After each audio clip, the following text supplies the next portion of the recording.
Hey there, everybody. Here we are already, week number 4, and we're going to continue on with our careers in photography class. This week, we're going to be tackling a few styles that seem opposite of each other, but they actually share a lot of the same types of shots. We are talking this week about architectural photography, landscape photography, and real estate photography.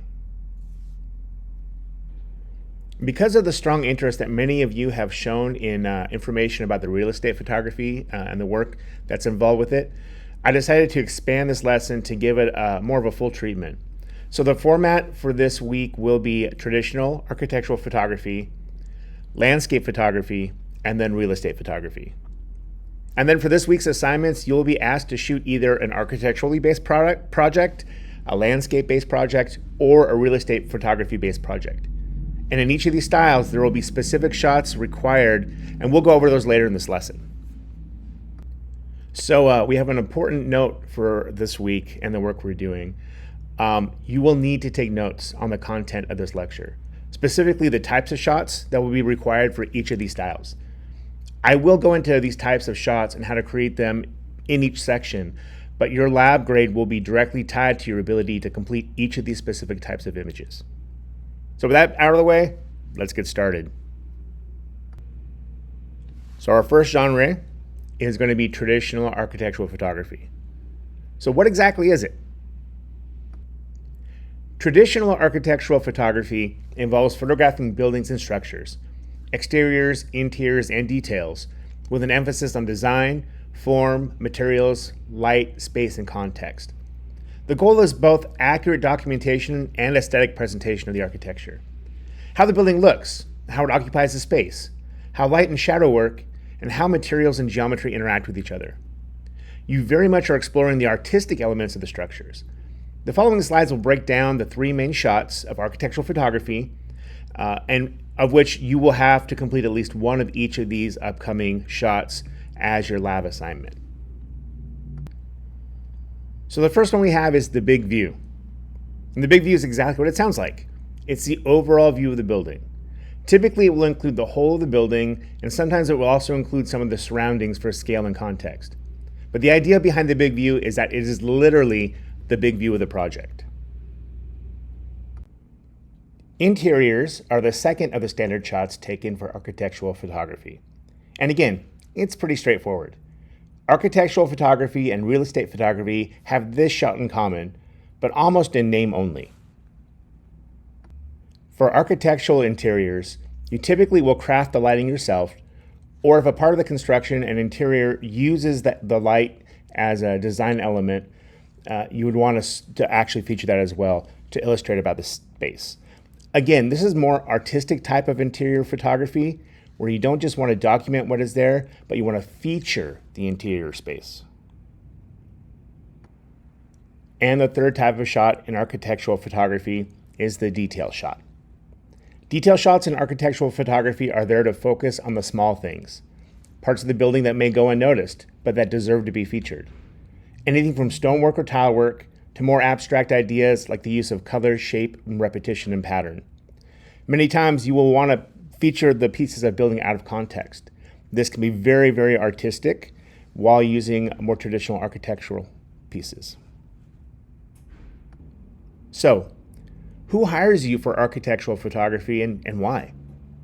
So by no means is the following a complete list, but typical clients and use cases include architects and architectural firms. They want to hire you to show their built projects in their portfolios and websites, and also to use for competitions and awards. Interior designers, because they want to document the finished work that they've done inside. Developers or commercial building owners, so that they can market the building, feature in annual reports or brochures. Editorial or architectural magazines and publications, because they want to illustrate articles and show design features. Historical preservation or heritage agencies, so that they can document the structures for their archives and for restoration purposes. Also, you have corporate clients, marketing or brand agencies that need architectural imagery for campaigns, municipal or civic authorities to photograph the public buildings for infrastructure, or even stock and licensing clients that want to have architectural images for background and design assets. So, Getting started in doing this, you have to practice. Begin locally by finding interesting buildings in your area, things that look very interesting to you, and photograph them.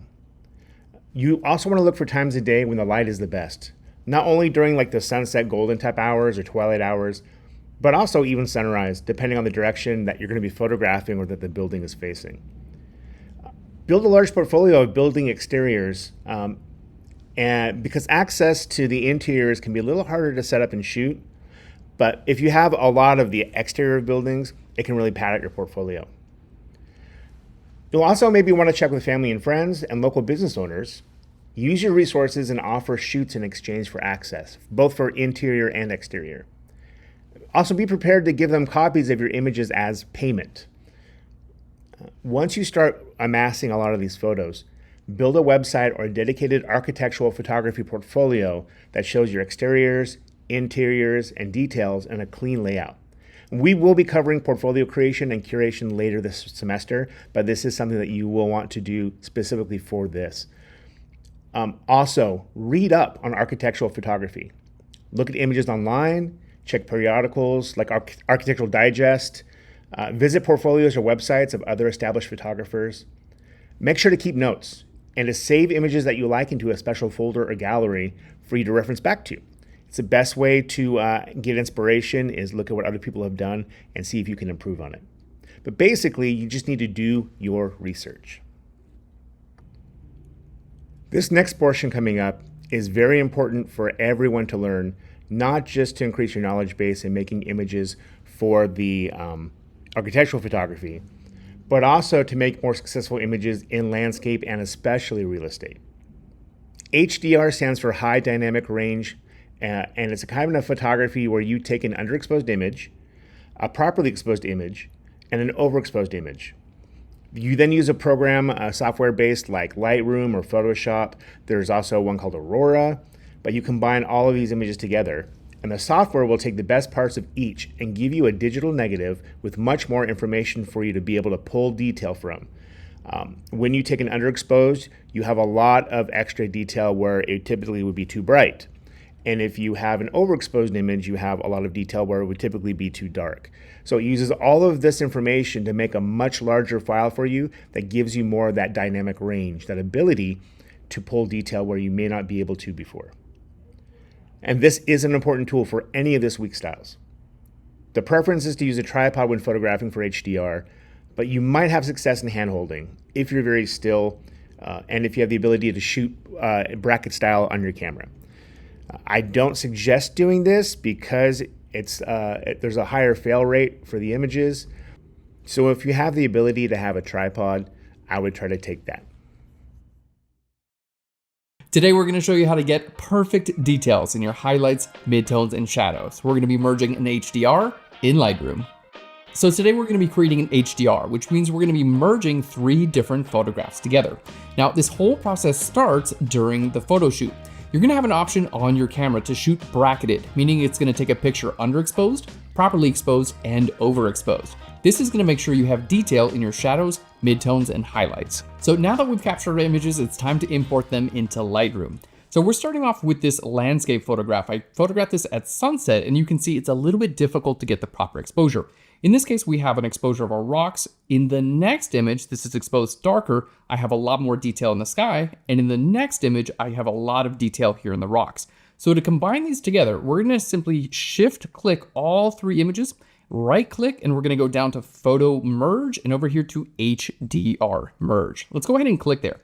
Now it's going to go ahead and create a preview. You can see we have details in the sky, in the foreground, and in the rocks. Of course, we can continue to edit this later. Now, the settings I suggest, make sure you turn on a little bit of deghost. I recommend a medium setting. This is just in case there's any movement in the photographs, it's going to blend those together seamlessly. So if you have a tree, the leaves maybe are moving back and forth in the wind, instead of creating duplicates, it's going to deghost and make sure that it looks perfect in the final result. Okay, let's go ahead and bring that up to medium. All of these settings are great. I recommend using auto align and apply auto settings. Let's go ahead and click on merge.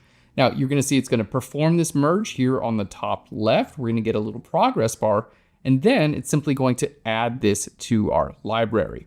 Okay, Now, our final image here, you can see this is our HDR.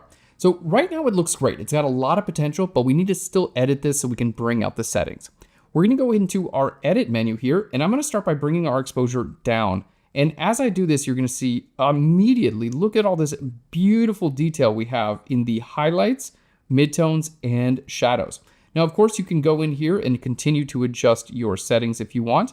We have a couple spots here on the camera. Let's go into our spot removal tool. We're just gonna go ahead and make sure we have generative AI checked. And I'm gonna go ahead and click right here on a couple spots. Just doing some nice dust removal. There we go, let's get rid of those. All right, now when this finishes, the next thing I wanna do is straighten up our horizon a little bit. So we're gonna grab our crop tool. Let's go ahead and just click and drag just a little bit so our horizon is nice and straight. All right, we're gonna bring that in a tiny bit as well and hit enter. This looks fantastic. Honestly, already I'm loving this photograph. And you can see it has far more information than any of the 3 photographs that I took. This is a combination of all 3 and it looks fantastic. So now it's time to jump into a little bit of masking where we're gonna draw more attention to that sunrise. So first thing I wanna do, this sand down here in the foreground is just a little bit light in color. It's a bit drawing my eyes down. So we're gonna go to our masking. There we go. Let's go ahead and grab a brush and I'm simply just gonna paint right over here in the sand area. There we go. Just basically targeting the sand. And since the sand is a little bit lighter than the surrounding rocks, what we're gonna do is go right in here into our light setting. I'm gonna grab our highlights and we're just gonna bring those down. You can see, look at that. Immediately, my eye is a little bit less drawn to that area down there. We wanna focus our subject's eyes, the person who's looking at this photo, onto that sunrise. Okay, now it's a sunset, my bad. Let's hit create new mask. We're ready to go to a radial gradient and we're gonna click and drag out just like this. And I'm gonna make sure we bring our feathering all the way up. There we go. Now with this radial gradient, we're gonna bring our exposure up just a little bit and we're gonna bring our color temperature just a little bit warmer as well. It's gonna create a nice subtle light spot over here and it's gonna draw our eyes up to that sunset. Now, the last thing that we're gonna do here is create another mask. Let's create a new mask. We're gonna go to a linear gradient. We're gonna go from the bottom down just like this. And I'm gonna bring my exposure down just a tiny bit. You don't have to do this much. Just a tiny bit makes a big impact in your final image. And there we go. This looks fantastic. Let's go ahead and use the slash key. Here's the before and the after. All that incredible detail from the highlights. Look at that beautiful sunset. Here we are in full detail, all the way through the midtones and even into the shadows. A full amount of detail in the entire photograph and more than we've captured in any one of our original images. We have a beautiful HDR. So the next time you're photographing in a difficult lighting situation where you have bright highlights and dark shadows, combining photos together with an HDR is the perfect way to get details throughout the entire exposure.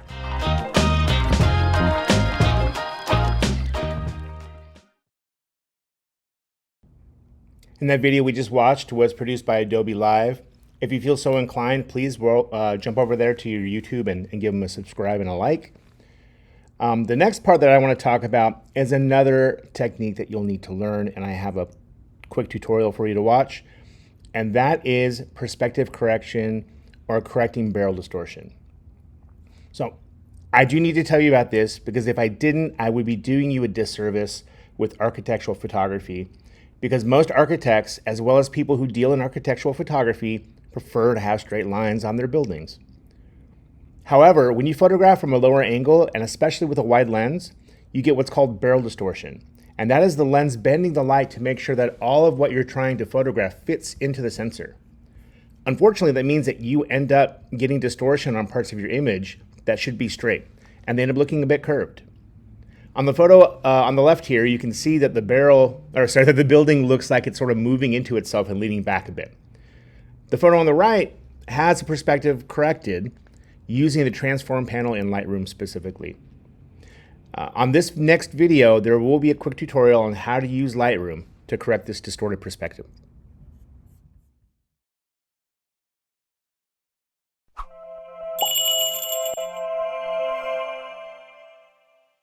Hey everybody, welcome into this Adobe Lightroom tutorial. I'm Nathaniel Dodson from tutvid.com. Today we're going to talk about the really incredible power of lens correction and the guided upright tool in Adobe Lightroom. Now, if you do enjoy this tutorial, make sure you subscribe to this channel using that little red button down there. And if you really love this tutorial and you're looking to support the channel, well, pick up a copy of my Photoshop course. It's all about how to retouch images. There'll be a link that appears up there, but there's also a link down in the bio. This channel is funded entirely by viewers just like you. So thank you so much for your support. And without further ado, let's jump into this video and check this out.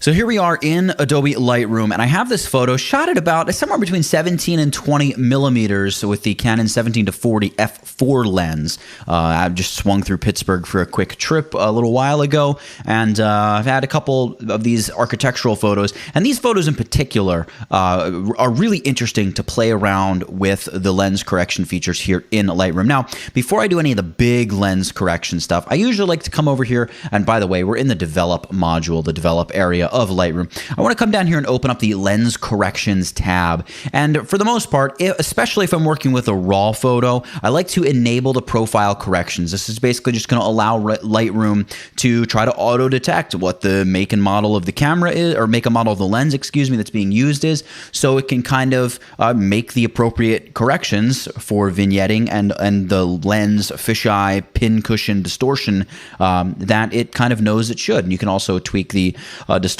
amount just kind of by playing around with a slider. I'm going to leave it as it is.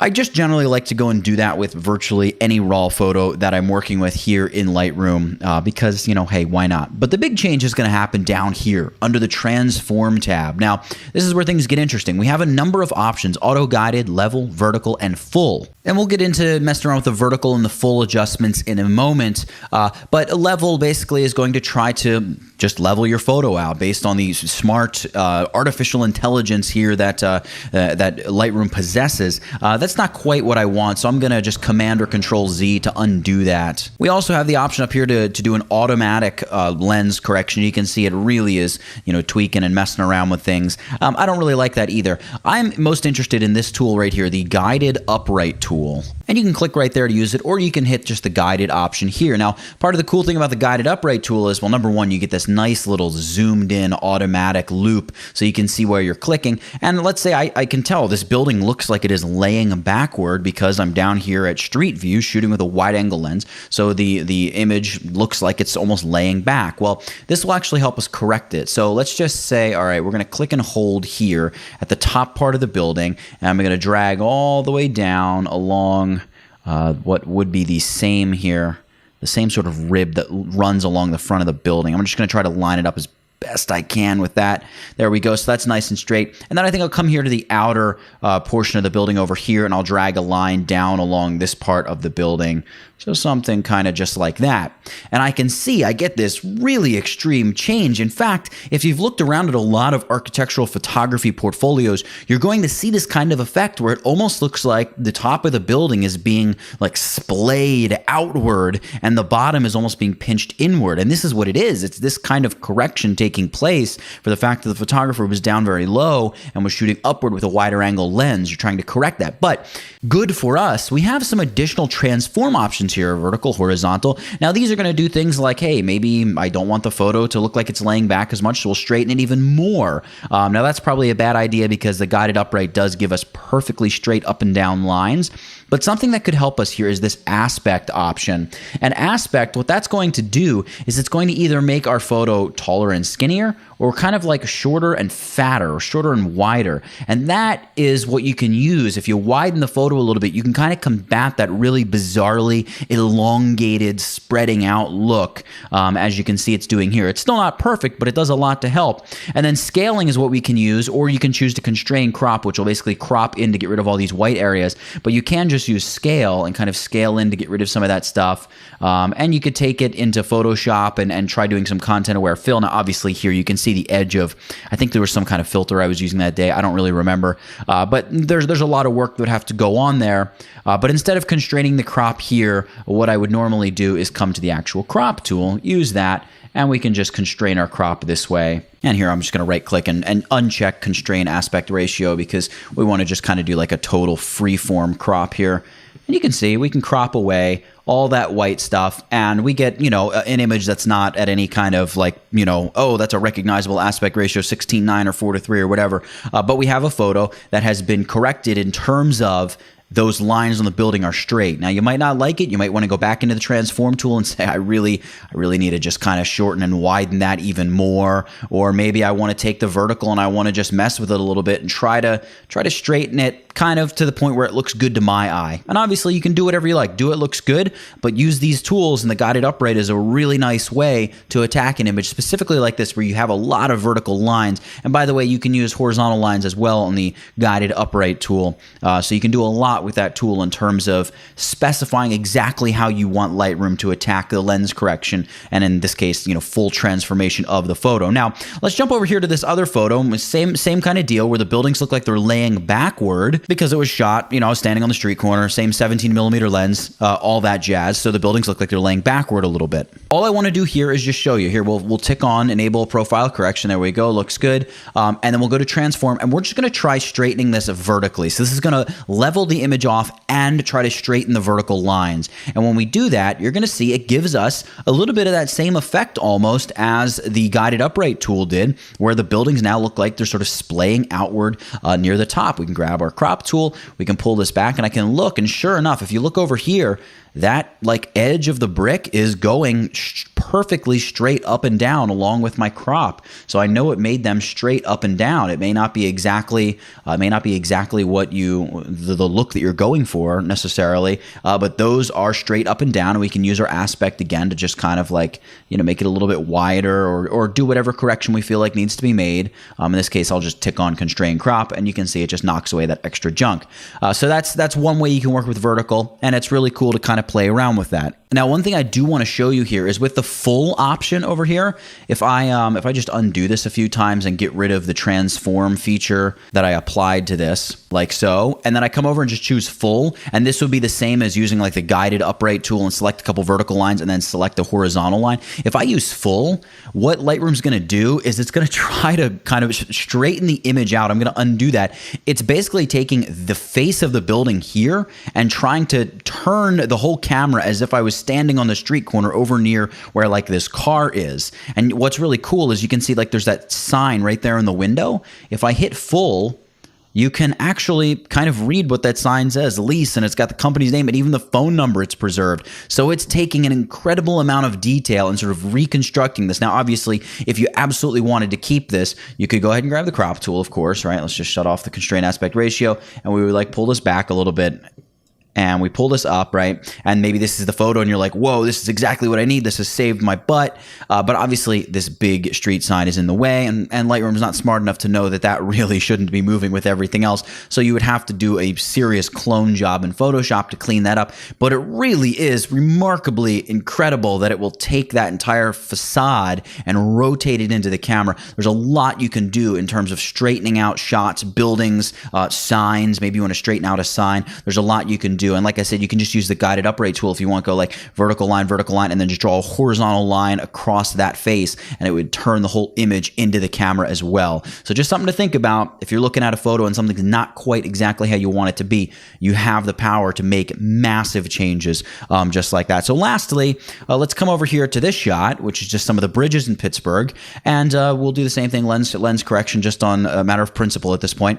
But if we come under transform and we go for full here, you can see it actually does a really nice job of kind of turning the camera into this angular railing, right? So we can say full, and I'm just looking down here across the bottom. Whoops, I want to go ahead and hit full again. I accidentally undid that. And we'll make sure we constrain the crop as well. And when we do that, we're back to where we were. You can see here across the bottom, maybe it's not quite as straight as we want it to be. So you have your rotate options where you can go ahead and rotate the image. If that's not quite working, you might want to swing the horizontal view. So maybe I'll swing that. There we go. Maybe that's more like what I wanted. And we're pretty much good to go. We could adjust the vertical a little bit if it needs to be. You can adjust the aspect a little bit. In this case, I think the aspect is actually working pretty well for us. But the whole point is if I hit the little toggle on-off switch here, there's before, the image shot very obviously on an angle, not maybe in the quote unquote proper position, and you just rotate the entire photo so the railing is just running beautifully straight across the foreground of the frame, just by using the full option over here in the transform panel. So there's really an immense amount of stuff you can do here with the lens corrections in Lightroom. I really think you're going to enjoy it. Get in there and play around with it. There's so much you can do with so many of your photos. Portraits, landscape photos, urban stuff, really anything with geometric shapes, which is part of the reason I think urban stuff looks and works, or maybe I should say architectural stuff in general, urban and architectural in particular, you can do incredible things with here in the both the lens correction, but especially lens correction with the transform tab as well here in Adobe Lightroom. So guys, I really hope you've enjoyed it. Make sure you go ahead and subscribe to the channel if you haven't already. Thank you so much for checking out this video, for talking about lens correction and aspect ratio and even some cropping stuff, along with just the power of the guided upright tool here in Adobe Lightroom. That's it. Get it? Got it? Good. Nathaniel Dodson, tutvid.com. I'll catch you in the next one. So some of the equipment that you'll need is definitely a DSLR. You need access to Lightroom or Photoshop. There are other options you can use, but I typically will use Lightroom with a little bit of Photoshop in there, and then a tripod, especially for your HDR images. You can also get a polarizing filter. It's not a requirement, but it can definitely help with reducing polarized light in the sky as well as reflections on windows and buildings. So according to the Bureau of Labor Statistics, the mean wage for photographers in California is around $75,000, or about 36 bucks an hour. However, in California for architectural photographers, according to, I believe we are looking at glassdoor.com, the pay range is between $57,000 and $88,000 a year. Because architectural photography is a specialized niche, experienced practitioners working for high-end architectural firms or large commercial clients may command higher fees per project than rather than just simply an hourly or annual. For example, you might charge thousands of dollars per building or a photo shoot for licensing and editorial use. The better your portfolio and client list is, the greater your potential earning is. Architectural photography tends to be freelance or project-based rather than a staff position somewhere, meaning you'll need to market yourself. You'll need to build relationships with architects and developers. The market does have competition as well. Many photographers can shoot buildings. The differentiator becomes quality, your specialization, whether it's interiors or exteriors or drone shots, also your networking abilities with clients and marketing. There is an increasing demand for drone imagery and 3D scans. If you incorporate these, you may be positioning yourself to be way more competitive. And we will talk a little more about drones later on in this lecture. So on to our next genre, and this week, the second genre is landscape photography. Landscape photography is a type of photography focused on capturing the beauty and vastness of natural and man-made environments, things such as mountains, valleys, and coastlines. It often involves wide shots of scenery, emphasizing elements like land, sky, and water, and it can include both distant vistas and closer details. This type of photography prioritizes composition and the impact of light to create a meaningful or artistic depiction of a place. The following slides will break down the three main shots of architectural photography, and again, of which you will need to complete at least one of each if you choose architectural photography as your lab assignment. While the focus is often on natural scenes like mountains and coastlines, it can also include man-made features like fields, gardens, and infrastructure like roads, bridges, etc., especially when presented in an artistic context. Human presence is sometimes included, but the emphasis always remains on the overall environment. And just like architectural photography, there are those three main shots associated with it too. So, like architectural photography, the first shot is the overall picture. It's not called the big view though, it's called the grand view. It's equivalent to the big view in architectural photography, and it's the overall view that shows context of what you're looking at. Light, composition, and impact are at the core of this type of photography. This kind of photography also lends itself very well to large images like panoramic images. The second type of shot is the intimate landscape. And the intimate landscape is a term to describe a small, isolated portion of a landscape environment, much of the time dominating the frame. For example, it could be a waterfall that the photographer focuses on, or a close-up of sunlight breaking through a canopy of trees.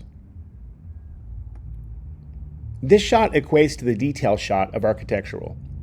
It's showing the details of nature instead of the overarching scene where these details could be lost.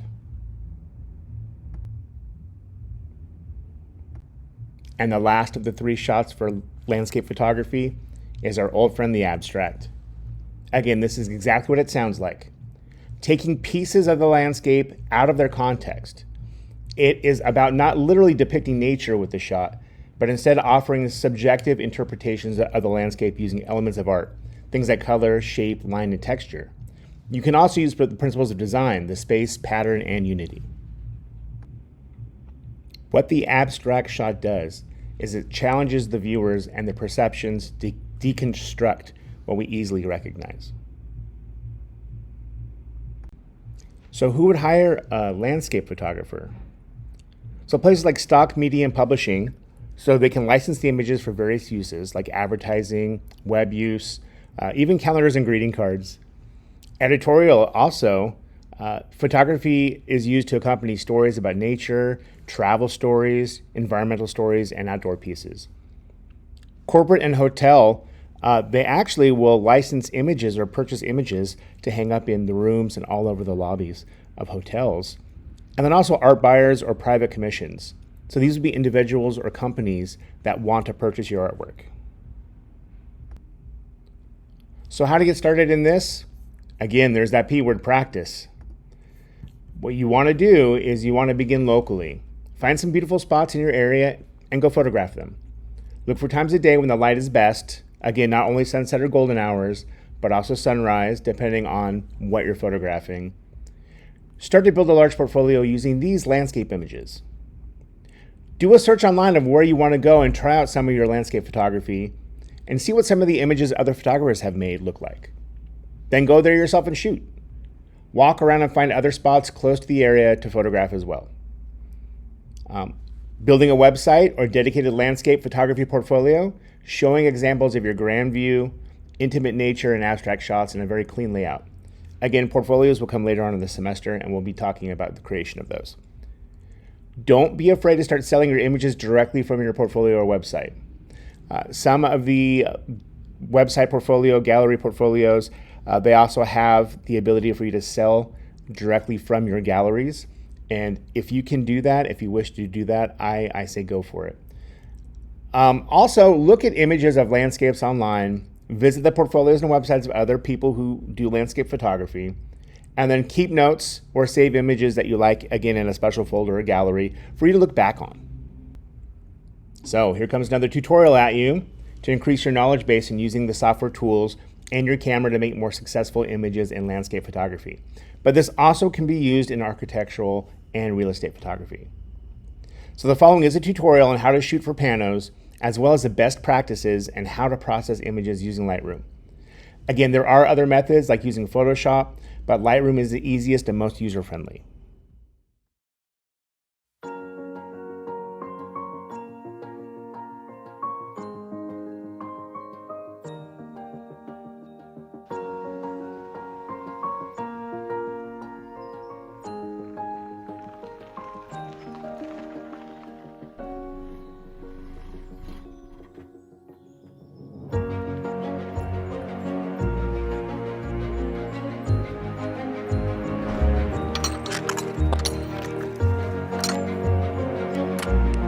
Today's video is a tutorial on how to create perfect panoramic stitches every time. I talk you through the gear, settings, post-processing, and of course what to avoid. Let's get into the video. Now today we're shooting a place called Devil's Dyke, which is in the South Downs National Park just outside of Brighton. I've been here a couple of times, varying conditions at sunrise and sunset. So at sunrise I got conditions where it was okay, it's kind of like a pinkish purplish sky. The other time I came, it was too misty, first world problems, hey? But the thing is, the mist did not burn off. We were here for a good 2 hours and the mist just lingered. And I've also been here for sunset 2 times, I think. So I've got a selection of images from this location. And the reason that this is great for panoramic stitching is because this is such an open vista and everything is predominantly quite far away, so it's kind of hyperfocal distance situations. But before we delve into the technical elements of how you take panoramic images, why would you want to take a panoramic photograph? Well, first of all, there is the added benefit of resolution, because if you stitch, say, 5 or 10 images together, you end up with a humongous resolution file. That gives you cropping capabilities, and it also means you could print it massive. The second reason why you might want to do a panoramic stitch is a genuine reason why I turned up here with the wrong lens. I recall this being a long lens scene. However, I turned up here with a 100 to 400 and that was it. And essentially 100 was not wide enough. But if you introduce panoramic stitching, all of a sudden you can create a wide image again. The third reason, which is really interesting, if you were to shoot this with a wide angle lens, essentially the distant background would become very, very small. The foreground would be distorted and you would lose the depth in the photograph. When you do a panoramic stitch and you're shooting at longer focal lengths, it compresses perspective, and even though you can see a wide vista, you get a much better perspective. So when you are shooting panos, you're going to want to have your camera vertical. If you were to shoot a panoramic landscape, essentially you end up with a very, very, very letterbox format image. That might be what you want, but if you were to stitch, say, 4 images landscape, there's not really a screen that would benefit from that. So only if you were to print that very, very wide would that work. So my advice is to have your camera vertical so that you're getting the longer side of your sensor when you're stitching the images together. The easiest way of having your camera vertical is to get an L bracket. You can see here I've got one from SmallRig. Other L brackets are available. If you don't have an L bracket and you don't want to spend out for one, and you've got a good sturdy tripod and tripod head, then some of them do allow you to have your camera sideways. However, this is going to give you less options when it comes to panning, because you can only pan from the base of the tripod head. So this solution is not ideal because it makes it a bit more difficult for leveling. Now, if you're going to get serious about shooting panoramic images, then you'll hear something like a node or ninja. And essentially, when you pan a camera, ideally, you are panning it around, rotating it around, based upon the center of the sensor. Now, obviously you can't see your sensor, it's in the middle of your camera. But if you look on the side of your camera, there's actually a marking to tell you exactly where the plane of the sensor is. Yeah, on the top of my Sony, there is a circle with a line in it, and that tells you exactly where the sensor is. So when you're panning to do a panoramic stitch, ideally you are rotating it around based upon the center point of that sensor. Now, this tripod here, as I turn it around, is not doing that. It's nearly doing that, but if you're going to get really into panoramic stitching, you might want to invest in a specialist tripod head, which allows you to rotate and pan around based upon the center of your sensor. Now, if you don't intend on specializing and you just want to dabble in panoramic stitching like I do, then I would recommend getting a good ball head, which allows you to pan the camera around a center point. Now, the next topic is leveling your camera, because what you'll find is I'm on a very awkward steep hill and my scene is not level and I can't actually see the horizon. So it's very difficult for me to judge what is level. So most tripods now come with a spirit level built into it. But that spirit level will just get you where it's level at one position. So the danger is you set your camera and your tripod up, you look at the spirit level and you think, okay, that's great. But then you actually pan it around and your camera is skewed, and essentially your horizon will be diagonal when you try and stitch it together. So the point is, you just need to make sure that your camera and your tripod are level in every aspect as you pan around creating the stitch. You'll see on this tripod, I've got spirit level at the base of the tripod, and then I've also got spirit level on the plate here, and I also use a spirit level in the hot shoe. And that way I've got 4 spirit levels. It's going to give me the best chance of creating a level image as I pan around the scene. And the most rudimentary way of doing panoramic stitches is to go handheld. I know some people are going to say, what, you can't do that. However, software is pretty good now, and if you get your technique right, there's no reason why you can't do handheld panoramic stitches. Here's a handheld panoramic stitch of this scene behind me at sunset.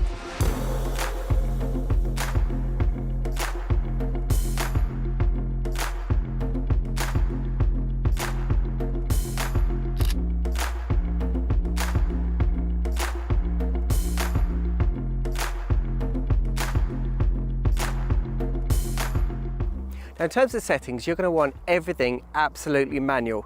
Don't even consider aperture priority or shutter priority.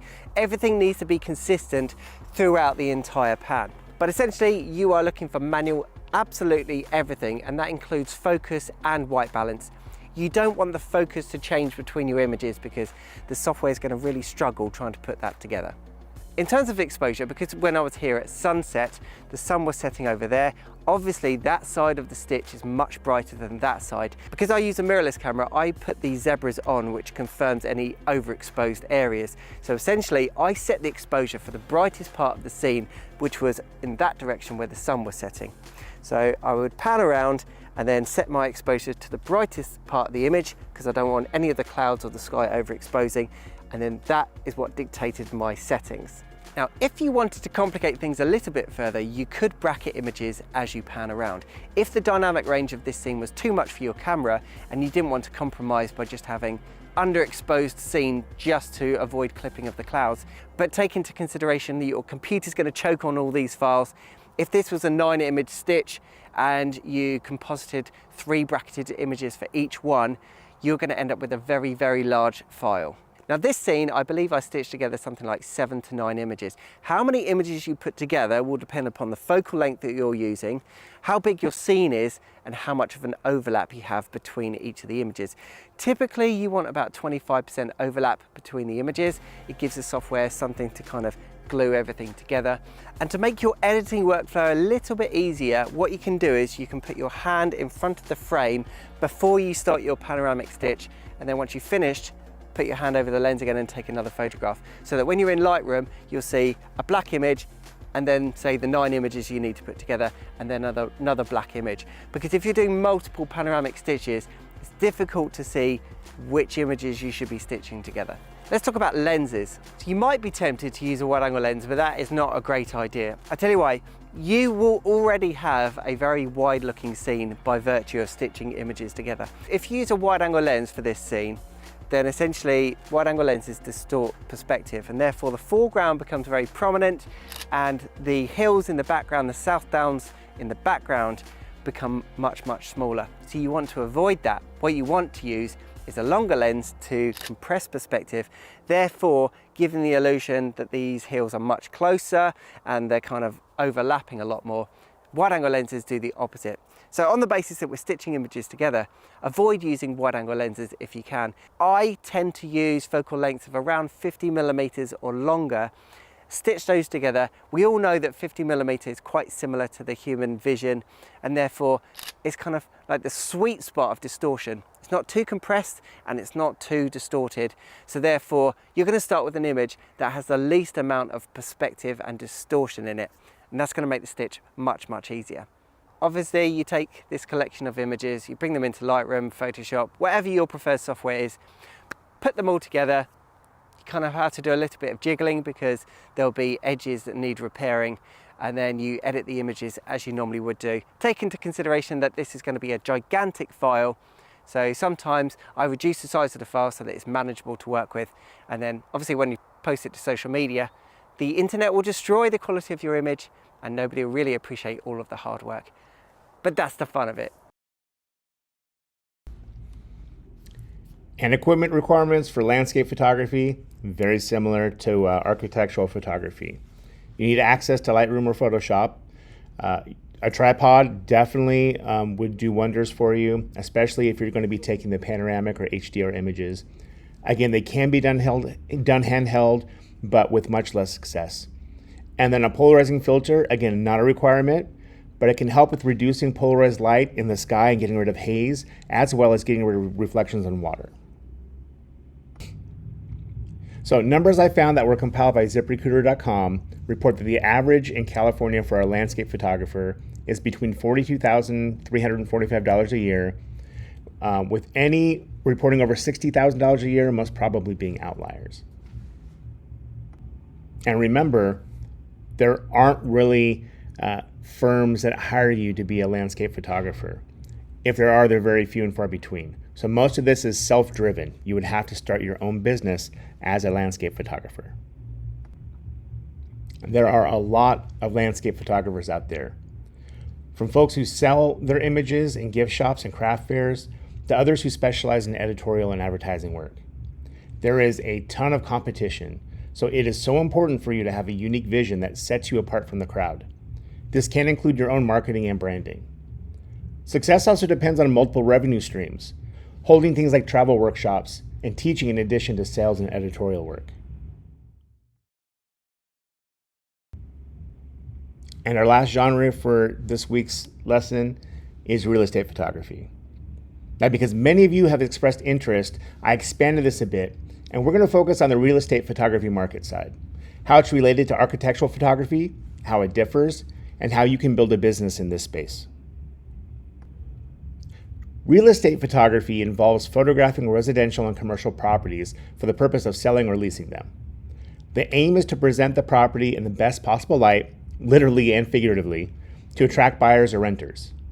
You'll capture interiors like the kitchen, living room, bedrooms, and bathrooms, exteriors like the front yard, the backyard, and facade, details of the property, and sometimes additional services like aerial drone shots you'll be making of the properties as well.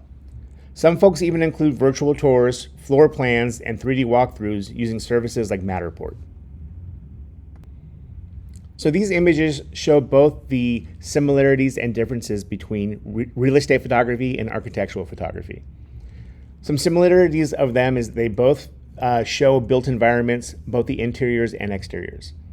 They both benefit from strong composition, good lighting, and tripod use.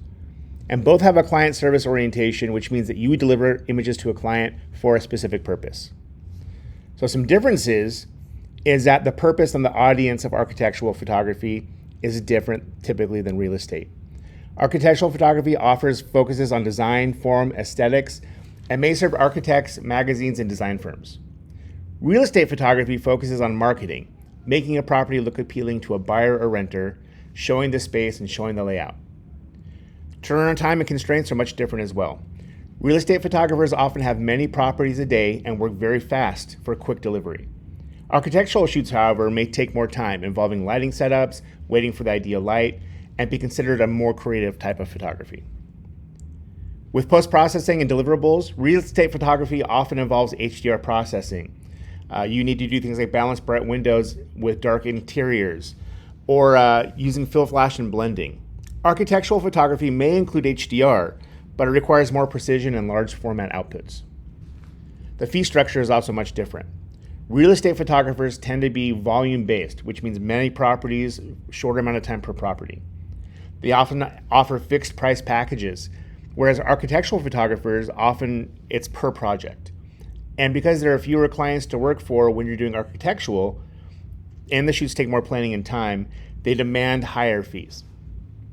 And lastly, the client base. Real estate clients tend to be realtors, real estate brokers, property managers, and homeowners. Architectural clients are usually design professionals, firms, or like architects. The first of our shots for real estate is, of course, exteriors. The images are taken outside of the home, front and back, of course, but not just straight on. You can also take pictures from angles, making sure to try to fit as much of the house, yard, and property into the image as possible. Yards and amenities like pools, patios, and landscaping are also important to capture as well. Remember, shoot wide. The second type of shot for real estate, of course, are interior shots. These shots include the living areas like the kitchen, dining room, bedrooms, and bathrooms, as well as any additional or bonus rooms like offices, laundries, garages. Kitchens and living areas are always important to show in their best light, and you will want to shoot your interiors using HDR photography. It is important to not only get the general interiors of the house, but you will also want to take images that highlight special features like fireplaces, large windows, great views, etc. And remember, the HDR photography is used not only to show the different ranges of exposure inside the house, but also to allow you to rescue information from around the windows that, if you were photographing just one photo exposed for the interior, would be lost because light coming through the window would be too bright. And the last kind of shot for real estate are considered like add-on or premium shots. These are shots that go above and beyond a typical quick house shoot. These usually take a little more time, experience, and equipment to get. So these services typically cost a bit more for the photographer to charge the client. Things like twilight shots, aerial drone shots, and even 360 tours or 3D planning rendering tours. The shot most requested by real estate agents is typically known as the twilight shot. And they used to be taken usually near sunset or twilight for those beautiful colors in the sky. These days, photographers can use sky replacement in software like Lightroom or Photoshop instead of taking another trip to the property during this twilight period. Although, if you are charging a premium for it, you may want to do it for real. If you do sky replacement using software, remember, don't overdo it though. Try to make it look real and err on the side of caution. Now, drone and aerial shots have become very popular recently, but I need to warn you, do not do these if you are doing real estate photography without getting your FAA Part 107 license. That's the unmanned aircraft license and certification that the FAA will have you test on. If you are flying drones commercially, meaning getting paid, you have to have a license. You can be fined by the FAA, and you will not be able to be covered by any insurance while flying the drone if you do not have your license. And you need insurance. If you damage something while photographing and flying a drone, you're on the hook for that liability. Insurance protects you, and it is a must. 360 tours and floor plan renderings are liked by many realtors, but these typically require you to purchase specialized equipment. Like in the case of Matterport, they offer a 360-degree camera and or a LiDAR and GPS system that can map the interior of a house in 3D. But not only do you have to pay for the equipment, which starts at $1,000 and easily jumps to $7,000 or more, but you also have to have these specific images hosted on the Matterport site, and it isn't cheap. It requires a monthly subscription rate, and once you end your subscription, all of your images are gone. In the next video, you will be seeing a full real estate photography shoot. The person in the video extensively talks about the process, and he actually explains what he does for his HDR images. It's a little bit different than what you saw in the HDR for the landscape because he actually takes 5 pictures and not 3. Make sure to take copious notes on this and give it a try if you choose this genre. All right, so first things first, when you pull up, you're gonna wanna park far away. That's the main thing, because sometimes I park right in front of the home. We're actually shooting this property right here. If I were to park right here, then in all the photos of the entryway or the living room, all that stuff, looking out the window, you're gonna see your vehicle, and that's not a good look. So we actually parked all the way down there. So that's literally step 1 is where you're gonna wanna park, and you don't wanna park in front of your property, because if you see it out of the window and you're looking back later delivering the photos and you see your own car, you're gonna feel like kind of an idiot. Okay, next thing is gear. We're using just a tripod, a geared head, a7 IV, and a 17-28. If you think you can get away shooting real estate with like a 24-70 at 24 mil, don't kid yourself, okay? Be shooting at these wide angles like 16, like 17. The Tamron 17-28 for the Sony is incredible, and it's so cheap. So if you have the money to get the G Master, do that. But we use Tamrons. A7 IV full frame looks butter, and this geared head, okay, they're a little expensive, but getting a geared head is so much better than using the legs to adjust your levels and your verticals and all that stuff. If you want to go the cheaper route, get a ball head. They're literally the exact same. I haven't used one for real estate, but I do use one, and they're so much cheaper, and they're probably the same, but we use geared heads. Another thing to think about is if you're gonna do exteriors or interiors first, it doesn't really matter. The only thing to know is if weather's gonna get worse, you might as well get your exteriors done right away, because you don't wanna shoot interiors and you come out and it's pouring rain and you're like, oh shoot, I wish I'd done exteriors first. So today, what are we gonna do then? We're gonna do interiors. All right, you heard it here first. All right guys, quickly, let's go over settings. So right now we're doing 5 brackets for all of our HDRs. We used to do 3, but we found that it wasn't enough data for us or enough dynamic range. So we shoot 5 brackets, we shoot them 2 stops apart from each other, and we shoot them with a 2-second timer so you don't have any vibration. For our exposure comp, we're using multimetering at -1.7. I shot a ton of homes, so I've done it at like -1 stop or 0 stop with 5 brackets. For me, -1.7 has never failed. I've never wished that I shot it brighter or even darker. -1.7, for some reason, it's just that magic number that I've found. And frankly, I haven't seen anybody else do that. We're also shooting aperture priority, and we lock it in at f10. And then we also use manual focus, and we lock it in at about 5 meters. Nothing is ever out of focus when you're using f10 5 meters. I've never had a shot out of focus since I started doing that. And then we use ISO 320 as well, which is like, you can pick whatever you want. I can do 400, you can do 100, it's really up to you. We're also using auto white balance for all of our photos.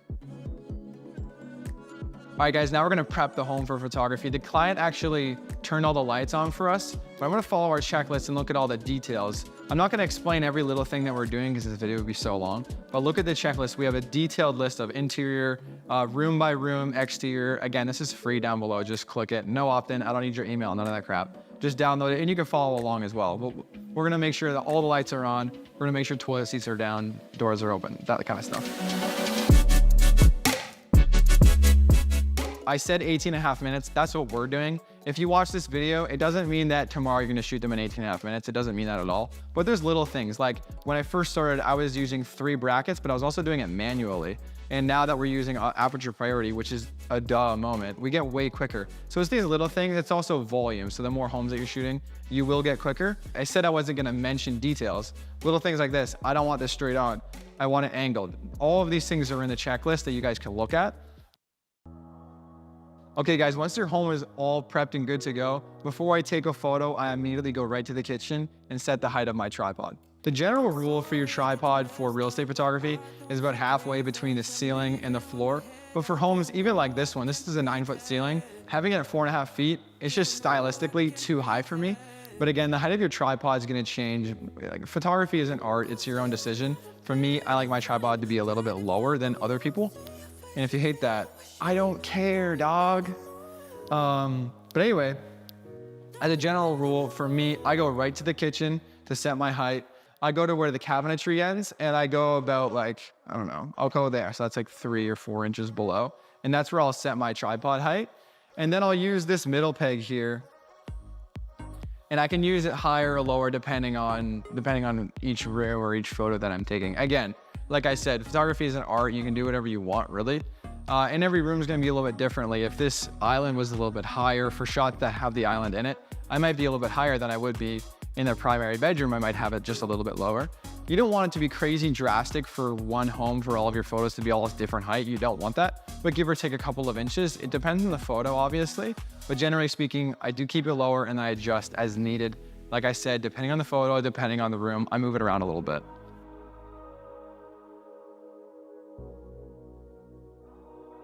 And honestly, using the cabinet trick, it works perfect. Every single time I get the right height, it works amazingly. All right, guys, so as we go through this home, I'm not gonna explain every little detail of my compositions because I'm assuming you guys already are photographers. You're just trying to get quicker at shooting real estate. But one thing for real estate is the 3-wall rule. Make sure you have 3 walls. It's kind of the glue that keeps everything together. So for this image in particular, I know that the left side of my screen is the one that I'm gonna wanna favor because this hallway goes right down to the living room and the side of this is just a closet. So I know that in terms of my 3 walls, I have my 2 here. So my other 2 that to pick from are this wall and this wall. If I favor the left side of the screen, means that I gotta choose this to be my 3rd wall. So I know that I'm gonna frame it 1, 2, 3. I'm not gonna show a ton of this wall here because there's not a lot here. There's no art or anything like that. I'm just gonna have a little bit, even like, let's say 1/16 of the entire frame, even less than that is gonna be my 3rd wall. And then again, when you're adding your 3rd wall, just note that if your camera is off level a little bit and you go into the editing room, you have to adjust. If you don't give yourself enough 3rd wall, when you adjust your levels or your verticals, horizontals, you might lose that entirely in the image. So probably give yourself just a little bit more than you need, but in no way should a quarter of your whole frame be just wall, because that's super dumb. But for this frame in particular, again, I'm gonna prefer the left side of this frame. So that's my 3rd wall that I'm gonna use. If I were preferring the right, I would be using this wall as my preferred 3rd wall in this image. So that's how I'm gonna frame this up. And you guys will see the example right now.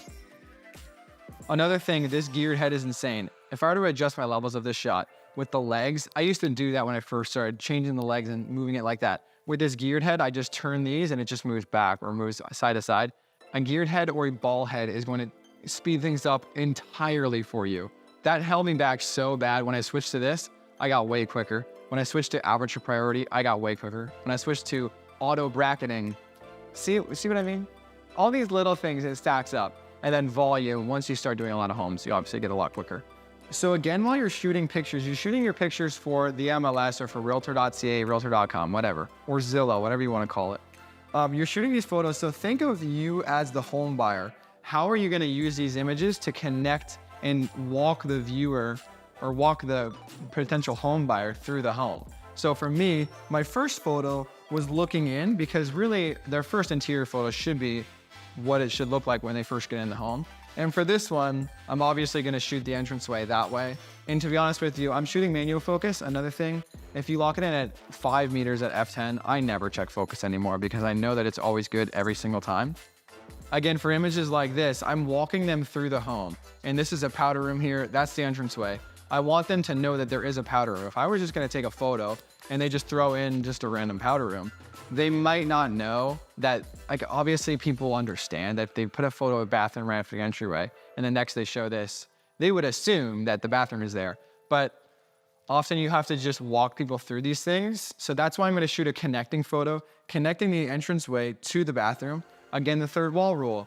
I'm gonna favor this right side of the screen. I'm gonna make sure that the bathroom is in it, of course, and it is. It's about a third of the screen. But my third wall is gonna be this wall here because I'm gonna favor showing this hallway instead of showing this, which is just more bathroom. And I don't really need more bathroom. I'll take some out so I can have a little bit of that third wall on the right side of my screen, and that's how I'll compose this image.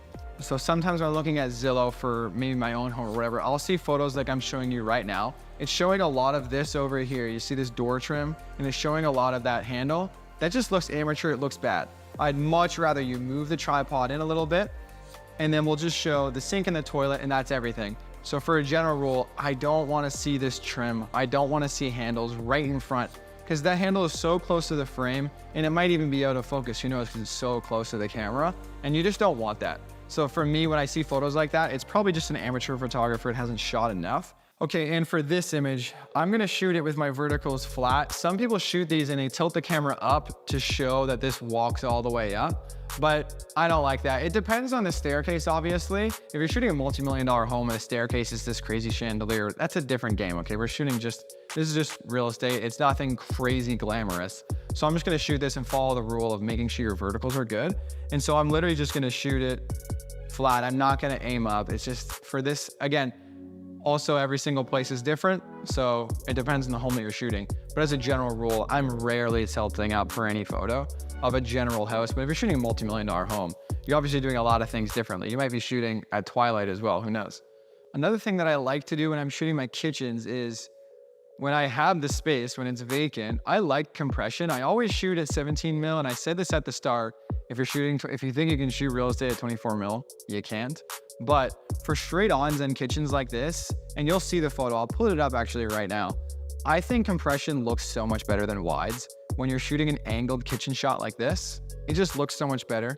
But again, like I said, volume, volume, volume. The more that you shoot, the quicker that you're gonna get. When I'm shooting any home, I know exactly how many photos that I'm gonna be taking because I take the exact same amount of photos every single time. For the kitchens, I know that I need my establishers, my wides. So you saw me take the front end shot, the angled, and the shot as well. But also I know that there's always 3 accent shots for pretty much every single kitchen. I know I'm gonna get a shot here. There's gonna be a fridge, stove, I'll get that one. I'm gonna get a shot this way as well, boom. I'm gonna get a shot this way, boom. That's literally all the shots that I need for every kitchen. And again, this is volume based. You get quicker the more that you do, but if you follow these steps, you will get quicker. And if you don't have real estate photography clients or whatever, go shoot your grandmother's home or go shoot I don't know, your friend's home. Just as long as you're shooting every single day, that's how you get better. All right, that's it for the main floor. So we're upstairs now. But again, you wanna make sure you're directing the potential home buyer throughout your home. So for this one, I wanna make sure that when they go upstairs, they know how they're gonna land. So I'm obviously gonna shoot it this way. I'm not gonna shoot it this way, because what are you looking at? You're looking at nothing. So again, I'm assuming that you guys are already photographers and you already understand some things about composition, right? Okay, and again, every single image, and like I said, I wasn't gonna explain every single composition because it's all the same basic rules. I could tell you how I'm placing this, but again, 3 wall rule. I'm favoring the left side of my image because the right side, if you look over here, there's nothing over here. That way is the hallway down to the other bedrooms in the bathroom. So obviously I'm gonna favor that side. So my third wall obviously is gonna be this wall. Again, these are principles that you just need to follow and you'll get way quicker. So right now we're gonna be photographing this right here, and it gets a little bit weird because we want to show this space. We also want to show that there's upstairs laundry, which again, you're photographing these homes for the sale of them. you want to make sure that you're accentuating anything that is a selling point. Upstairs laundry is huge, so you want to make sure that you're including that in your photos. The only way to do that is you're like, oh man, what am I going to do? Am I going to open it all the way up so I can see the laundry? That's going to block out all those doors so you can't even see into those bedrooms. You're going to want to line up the door similar to how the camera is lined up, but you don't want to do it so where they're just looking at just white trim, because right away the person isn't going to know what they're looking at. So you want to angle it a little bit so you can tell it's a door and that it's open, but enough so they can actually see in. And like I said, we're virtually staging this. There's no laundry in here, but if there was, it would maybe be a little bit easier to understand.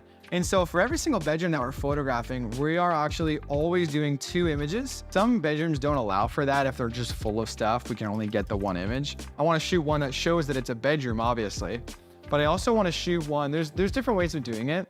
You can shoot this way and you can show that there's a closet, but I would rather shoot on this corner because now we can see the closet, the door, but we can also look out and understand, again, where you are in the home. This is huge. Just direct them through and make sure they know where they are in the home so they're not getting lost. And again, that comes with volume and it's composition based, but it's also, so if you're a photographer, you might just immediately get that it's much better to photograph from this corner than it is from here. But again, you'll get quicker, you'll get better. Just make sure you're shooting homes like every single day if you can. You guys wouldn't believe the amount of times I've shot my own kitchen or at my parents' house or at my friend's house. I've literally photographed friends' home to get better. All right, guys, so that's actually it for interiors. We're all done. We did it in about, what do you think, Ben, like 40 minutes-ish? So for 40 minutes, we photographed and we filmed this whole tutorial video for you guys. We'll shoot some exteriors now, so I'll show you guys how we photograph our exteriors. All right, so for exteriors, the first thing we obviously do is we max out our tripods. We do them as high as we can. Just makes the home look a lot better. But also for settings, we actually go down to doing 3 brackets. So we go down to, instead of 5, we're doing 3 brackets. We're still 2 stops apart. For exposure compensation, we're doing 0, not negative 1.7, we're doing 0 now. And for focus, I actually literally last week switched to automatic focus and it just works great. You just focus right on the home and it's perfect every single time. We're leaving ISO at 320, we're leaving f-stop at f10, and that's it. And the main thing for front exterior shots is you're trying to show land size and you're also trying to show the home. If you're shooting a 100-acre home, you're not going to shoot it from the road because you won't see a home, right? But if you're shooting a home like this, I can actually get both in one image. So I can show that their lot size comes out to here. I can show the home this way. So I'm probably going to give them 2 different photos, one a little bit wider to show the home and the land size or lot size. And I'm going to shoot one that's just basically home-based and it's not really going to show too much grass. And also for our exteriors, we're not shooting them at 17 mil. We're shooting them more like 24 mil. Exterior photos need a little bit of compression on them. Again, every home is different. The way you shoot it, if you choose to do an angled shot, if you choose to do a front-on shot, if you choose to tilt up, sometimes you're forced to tilt up on photos. I prefer to get a straight-on shot, but most of these are just kind of rules that we follow. So again, like I'm gonna go as high as I possibly can, and I'm gonna try and do, if I can get it done in a front shot, which it looks like I'm gonna be able to get it done, I'm gonna be probably about 22 mil. And you know what? For this one, I might have to do a little bit of a tilt up, which is okay. And again, we're doing 2-second timer, get no vibrations. I'm gonna do one that's a little bit of an angled shot, but for these townhouses, it's a little bit hard to do an angled shot just because they might not know which home is which. So this might be just a shot that they don't even use. I'd rather have the photo than not have the photo, because if the client would rather an angled shot, then you at least have it for when they ask. But for me, I much prefer the straight on shots. Even for backyard shots, sometimes I'm not shooting it. Like this is obviously super high. So for this backyard, I might be lowering it. And like I've said in this video 100,000 times, every single home is different. So shoot it the way you think. You're a photographer. So for this home specifically, I'm actually not gonna lower it. I'm gonna leave it pretty high. And I'm gonna do 3 shots like I normally do for these clients. Like I said, I've shot these homes a million times now. I'm actually just gonna deliver 3 photos like I normally do. I'm doing an angled shot. I'm doing a front-on shot. I'm shooting these all at 20 mil, so nothing crazy. A little bit of compression, but really not in the grand scheme of things. I just mean a little bit of compression as compared to if you're shooting at 16 mil. There's my second shot, and then one more angled shot. But again, like I'm doing right now, I'm not gonna shoot a deck at like this crazy high. I'm gonna shoot it a little bit lower. So Ben, let's come all the way up to the deck. If I was shooting it super high up, you wouldn't see any of this deck. So I'm gonna grab one picture, I'm gonna lower it down. It's a little bit higher than we shoot our interiors, but again, It'll be just enough. So for real estate photography, who hires you? Real estate agents, of course. They can specialize in residential or commercial, but for the sake of class, we're going to just focus on residential side of this photography.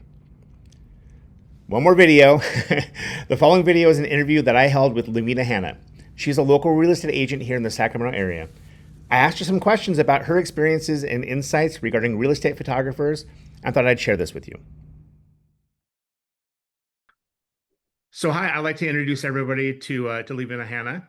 Lavina has been a real estate agent for almost a decade around here in the Sacramento area. So Lavina, thank you very much for hopping on here. Can you tell us a little bit about your background in real estate and the types of properties that you specialize in? Yeah, so I've been doing real estate now for about 9 years. I primarily do real estate in the Sacramento area. Occasionally, though, kind of venture out a little ways, Bay Area, Vacaville. But I really focus more on residential properties. So families who are looking to purchase a home or sell their home in the Sacramento area. Mm-hmm, mm-hmm. How have you seen marketing and photography evolve during that time in the real estate? So it's super important in our industry to have the best photography and even videography.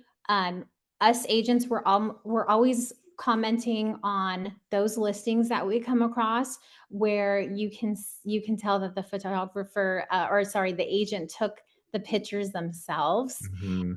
And we have classes within our broker meetings, and our broker will always say, please don't do that, because it's so embarrassing to see. And a lot of times you'll even see people in the mirrors, right? Or you'll see a lot of clutter. And the thing about real estate is the images are the first thing that people see. So what's going to get somebody through the door, right? So if I'm selling a house, what's going to get people through the door is the pictures. And that's the first thing that hits all of the major websites out there: realtor.com, Zillow, Redfin. And so the pictures are super, super important. Mm-hmm. When hiring a photographer, what qualities or skills do you look for most? So the first thing I'll always look at is their website, because I want to go to the photos that they've taken. I'm looking to also see what type of services they offer. So a lot of times, and it depends on the property, right? But a lot of times I'm looking for twilight photos. If it's a property that's near the lake, I'm looking for a photographer that offers drone footage. So a photographer that offers more services is somebody that I'm more likely to go with. I also tend to like the images that have more of like a wide angle. And another thing that I really like that my photographer does is they'll take different angles of the room, and then I get to pick the one that I like the best, right? But at least it gives me that option, because there might be an angle that I would not have thought of taking. Of course, I'm not a photographer, but then I look at the picture and I'm like, wow, that looks really great. And I'll pick that one photo. So that's always nice. Something that I appreciate with my photographer is just lots of images of the different rooms, and then me being able to choose the ones that I like. Great. So Lavina, how do you typically communicate your vision or your needs to the photographer? And then what are your expectations for turnaround time? Okay, so first question on how I communicate my needs to the photographer. It usually depends on the property, but if it's let's say a home in Folsom that's by the lake, I'm really going to tell them that I'm focusing more on the location of the property. So that's where some of those images, if it has a great view, like a golf course view, communicating that with the photographer beforehand so that they're prepared for that. Yeah, I think it just varies between property, but just me having that communication. Also, what I do appreciate with photographers is them sending me a list of how to prepare the home, because a lot of times we're working with sellers who are super busy, right? And me being able to give them a PDF of like, okay, this is what the photographer is really looking to have. So in the kitchen, for instance, on that PDF that my photographer gives me, it talks about clearing off a lot of things that you wouldn't think of, right? Like a lot of people will leave the toaster out on the counter, but he recommends just kind of sticking those and putting those away. Or oftentimes there's not a place that tucks in the garbage can in the kitchen. So he'll ask that that just be removed if it can, maybe placed in the garage. So that's really helpful too. And then I just pass it on to my sellers before we take the photographs, and it just kind of helps. So, Lavina, have you ever worked with a photographer that went above and beyond, and what did they do to stand out? And then conversely, actually, what are some of the common mistakes or some deal breakers that you've run into with photographers? When a photographer is in the house and he notices things that maybe I haven't noticed, making recommendations like, hey, is it okay if we, take this away? Or is it okay if we move this? Or there's been times where I've seen something afterwards or even in the moment, and he'll say, it's okay, I can go ahead and Photoshop that out. Right. So it's extra work, but the end result makes the photograph look so much better. Just little things like that, making kind of going above and beyond to make the photograph look the right way. That's great. Someone who's professional, right? Like on time. In real estate, we have to, especially if the home is being occupied, we have to get the sellers out of their home. So just making sure that they're on time and yeah, just being professional, I think is really important. If I see someone that has left me waiting for a while and I'm like, oh, I have to call my sellers to come back, soon. Yeah. That of course is like a bad look. But to Because be it not honest, only reflects on the photographer, but also on you as well, right? yeah, Yeah. exactly. Yes. So finally, Lavina, what advice would you give to students or aspiring photographers who want to work with realtors like you? Yeah. So I know it can be hard because it might seem like there's a lot of competition out there, but one recommendation I would have, first off, would be, of course, like building their website, right? Because that's going to be the first thing that a realtor is going to go to, because they're going to want to, of course, see the type of work that the photographer does. But real estate agents were always posting on social media. My recommendation would be to start following different realtors in the Sacramento area and just reaching out to them. I've had a few photographers that have done that. They've reached out to me, just DM'd me, given me their information. I had one recently and I haven't taken them up on it, but they said, hey, I'll give you a free photo shoot for your first time, just so I can prove to you and I can show you the type of work that I do. I haven't used him yet, but it's definitely in the back of my mind, So I think, especially with the younger generation, they're really tech savvy and a lot of them are on social media. So I think that would be one way to kind of make yourself stand out, and maybe start getting some business from realtors. That's great. Well, Lavina, Yeah. Hanna, thank you very much for your time tonight. I do appreciate Yeah. you meeting up. So Yeah, of everyone, Lavina, Hanna, course. thank Thank you. you. Thanks, Devin. Bye-bye. Bye. So how can you get started in this? Again, it's all about practice. Find a place to shoot. Even use your house or the house of a friend or a family member. You want to hone your HDR skills before going out for the first time. And you can do this just by even practicing the bracketing in your own room or your own house. Start building a portfolio of your images. Show off the very best and try to get some images of all of the spots you'd be expected to photograph for a listing. Once you have some to work with, you want to reach out to local agents and offer to shoot for free or to have them try you out. Doing so not only gives you access to more homes to photograph for your portfolio, but it also introduces you to agents who may want to start using your services. Have a pricing plan ready for possible clients. Offer maybe 25 to 30 images for X amount of dollars. Also be sure to list your add-ons. Make it look clear and professional and advertise your turnaround time. Also, make sure your turnaround time is something that you can do. Nothing ends a business relationship faster than missing promised deadlines. And the last thing, of course, network. Reach out to agents, brokers, and property management companies. Really pound the pavement, get to know people. Sometimes there are business marketing groups that get together. Just explore all those options, because the best way that you can land gigs is to actually meet people and get them to know who you are. So please note, you can edit images to look their best when you do real estate photography, but you cannot mislead home buyers.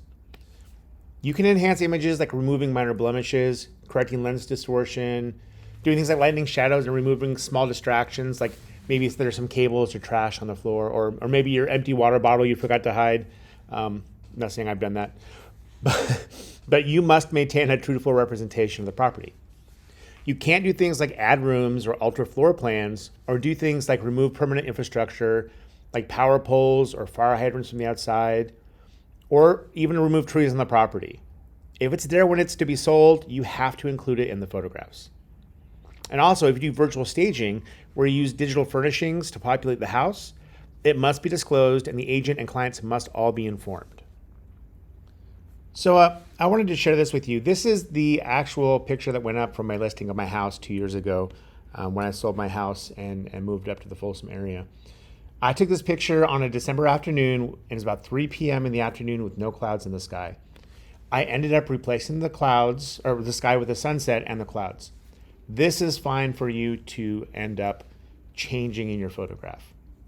The things I could not change were things like the power poles in the backyard, or the trees in the front yard. I couldn't trim or digitally remove them. The trees really blocked the view of the house for the pictures, and it was really irritating to me. But we were not cutting them down before we were moving, so they had to stay in the picture. Power poles too. It's very important that you do not remove things that are infrastructure or part of the surrounding areas, because that can be seen as fraud, and you don't want to get yourself or the real estate agent in trouble. So make sure you follow those guidelines. So equipment that you could use for this is, of course, the good old DSLR, access to Lightroom or Photoshop or other editing tools, a tripod, again, for those HDR images, but they can be done handheld. I wouldn't suggest it because there's a huge margin of error. So if you have the ability to get a tripod, I definitely recommend you do that. And then also a flash. So for more advanced real estate photography, you can use a flash in different ways. There are a couple different styles. And you would be using that in conjunction with your HDR images. Sometimes you would just photograph a number of photos using the flash in different spots and then paint in the good parts. There are a bunch of tutorials online. For time's sake, I'm just focusing on the easiest and most accessible of the methods, just the straight HDR method. If you are interested in these other ways, go ahead and search on YouTube and check them out. I feel like I've talked your guys' ears off so much about this so far. I just want to make sure that I cover the basics, and if you guys are interested in looking into the real estate photography, you can go out and find some of that more information on your own. And then information about earnings. I was able to source some information through salary.com, specifically for real estate photographers in the Sacramento area. The numbers compiled by salary.com report that the median for a real estate photographer in Sacramento is just shy of $76,000, with the majority range being between $66,000 and $84,000. Again, the smallest 10% make about $57,000. The outliers of the 90% or more make $91,000 and above. The real estate photography market is very competitive. Many photographers offer low-cost sessions, which drives down basic pricing for all. However, low-cost sessions can also equal low quality of photography for the folks who make that choice. There is opportunity to set yourself apart from others. You can offer add-on services, like things like photography that you do with drones, 3D tours, and twilight shoots. And if you pair that with fast turnaround time, you can start to really build your name. Because the real estate market is local and volume-based, networking with local agents and building a repeat client base is very, very important. And know that even with modest equipment and efficient workflow, you can enter this market quicker than you could with something like high-end architectural photography. Many photographers actually start here and expand or dabble in architectural or commercial property photography as well. Wow, that was a lot. That's why for this week's assignment, you only have to pick one of these three genres. If you choose architectural photography, you will need to turn in 3 photographs. one big view, one interior image, and one abstract. The images do not have to be of the same building, so feel free to vary where you photograph at. Just make sure that what you photograph is not a residential building. A commercial would be fine, but the residential would fit better with the real estate genre. Remember, these images are about showing the building, not necessarily trying to sell you the building. If you choose landscape photography, you'll also need to turn in 3 photographs: one grand view, one intimate landscape, and one abstract. Make sure that the image that you take represents the style and spirit of each of these shots required. And if you choose real estate photography, you'll need to turn in 3 photographs: one exterior, one interior where you use HDR, and one add-on image. So the add-on image can be something like a drone shot from above, or a twilight shot where you do a sky replacement, or even doing the twilight shot in real life. Remember, for your add-on image, you have to use a different image than one you turned in for exterior. So like instead of using that one that you did for exterior, you can go and shoot one from the backyard or the exterior from a different vantage point. I just want you to have 3 separate photos where you're not just doing a Photoshop or a Lightroom job on one you've already turned in. Go for the wow factor on this and be very detail oriented in these photos. I really am looking forward to seeing what you all make. See you next time.